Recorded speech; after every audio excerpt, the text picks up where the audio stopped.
সনাতন ধর্মের সবচেয়ে বড় ধর্মীয় উৎসব শারদীয় দুর্গাপূজার মহা অষ্টমী আজ।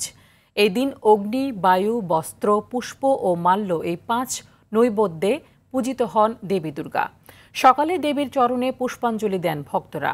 আজকের সবচেয়ে বড় আকর্ষণ কুমারী পূজা। কুমারী বালিকার মধ্যে বিশুদ্ধ নারীর রূপ কল্পনা করে তাকে দেবী জ্ঞানে পূজা করেন ভক্তরা। রাজধানীর রামকৃষ্ণ মিশন ও মঠে এবারও ধর্মীয় ভাব গাম্ভীর্যের মধ্য দিয়ে কুমারী পূজা উদযাপন করেন হাজারো সনাতন ধর্মাবলম্বীরা।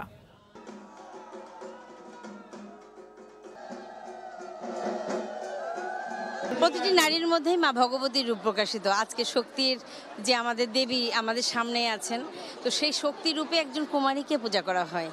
তো একজন নারী হিসাবে অবশ্যই আমি গর্বিত, সম্মানিত বোধ করি যে একজন নারী হয়ে নারীকে পূজা করতে দেখি। আজকে দেবীর কাছে প্রত্যাশা আমরা সবাই যেন ভালো থাকি, হ্যাঁ, দেশের জন্য মঙ্গল হয়, সবাই যেন আমরা আবার 2026 একসাথে আমরা হতে পারি। মহা অষ্টমীর বিষয়ে আরো জানাতে রাজধানীর রামকৃষ্ণ মঠ ও মিশন থেকে যুক্ত হচ্ছেন সহকর্মী শাকিলা করিম। শাকিলা, এই মুহূর্তে কি ধরনের আনুষ্ঠানিকতা চলছে এবং যারা ভক্ত এবং পূজার্থী আছেন তাদের মধ্যে উচ্ছ্বাস কেমন দেখছেন? ধন্যবাদ তানি, আপনাকে মহা অষ্টমীর শুভেচ্ছা। আপনি জানেন যে সনাতন ধর্মাবলম্বীদের সবচেয়ে বড় ধর্মীয় উৎসব দুর্গাপূজার আজ তৃতীয় দিন, অর্থাৎ মহা অষ্টমী, এবং এই দিনটি কিন্তু আরও একটি বড় তাৎপর্য বহন করে, কারণ আজ কুমারী পূজা অনুষ্ঠিত হয়েছে এবং এই কুমারী পূজার মাধ্যমে কিন্তু একজন বিশুদ্ধ নারী বা একটা নারী সত্তাকে কল্পনা করে তার ভিতরে একটি ছোট্ট শিশু যার বয়স 1 থেকে 16 বছরের মধ্যে এমন একজন কন্যা শিশুর মধ্যে দেবী দুর্গা অধিষ্ঠিত হন এবং তাকে দেবী রূপে পূজা করা হয়। এবং সেই আনুষ্ঠানিকতা কিন্তু চলছিল বেলা 11টা থেকে বেলা 1টা পর্যন্ত রামকৃষ্ণ মিশনে।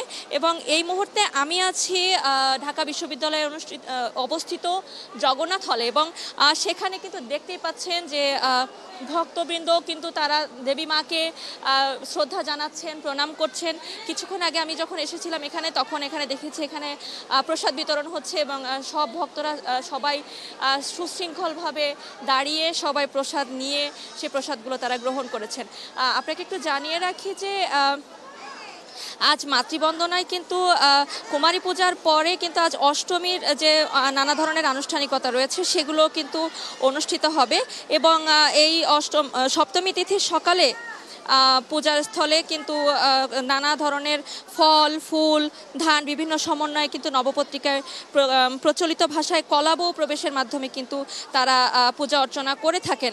এবং আরেকটি বিষয় জানিয়ে রাখি যে শাস্ত্র ঠিক আমি যতদূর জানি, এখানে এসে জানতে পেরেছি 1901 সালে ধর্মপ্রচারক স্বামী বিবেকানন্দ কিন্তু কলকাতার বেলুড় মাঠে কুমারী পূজার প্রথম প্রচলন করেন এবং তখন থেকেই প্রতি বছর দুর্গাপূজার এই অষ্টমী তিথিতে এসে কুমারী পূজা করেন সনাতন ধর্মাবলম্বীরা। একই সাথে অষ্টমী দিনে নানা ধরনের তাদের আচার উপাচার থাকে, সেগুলো তারা পালন করেন। তো এখন যে দেখতেই পাচ্ছেন জগন্নাথ হলের যে এখানে যে পূজা মণ্ডপী রয়েছে সেখানে প্রচুর দর্শনার্থী রয়েছে, প্রচুর ভক্তরা রয়েছেন। এর পাশে ছোট ছোট খাবারের স্টল রয়েছে, সেখানে তারা যাচ্ছেন, নানা ধরনের খাবার এখানে বিক্রি হচ্ছে, নানা ধরনের ঐতিহ্যবাহী পিঠাপুলি এগুলো বিক্রি হচ্ছে, সেগুলি তারা কিনছেন। তো সব কিছু মিলে এখানে কিন্তু আইন শৃঙ্খলা পরিস্থিতির কথা যদি একটু জানিয়ে রাখতে চাই, এখানে যথেষ্ট আইন শৃঙ্খলা রক্ষাকারী বাহিনী আমার চোখে পড়েছে। একই সাথে কিন্তু সাদা পোশাকে নানা ধরনের নানা বাহিনীর আইন শৃঙ্খলা রক্ষাকারী বাহিনীও কিন্তু এখানে নিরাপত্তা রক্ষায় কাজ করছেন। তো সব কিছু মিলিয়ে আজ দুর্গাপূজার তৃতীয় দিন, আর মাত্র 2 দিন বাদেই কিন্তু দেবী দুর্গা ফিরে যাবেন কৈলাসে। তো এই আনন্দঘন এই উচ্ছ্বাস যেন সারা বছর থেকে যায়, এমনটি কিন্তু প্রত্যাশা প্রতিটি ভক্তের অন্তরে অন্তরে।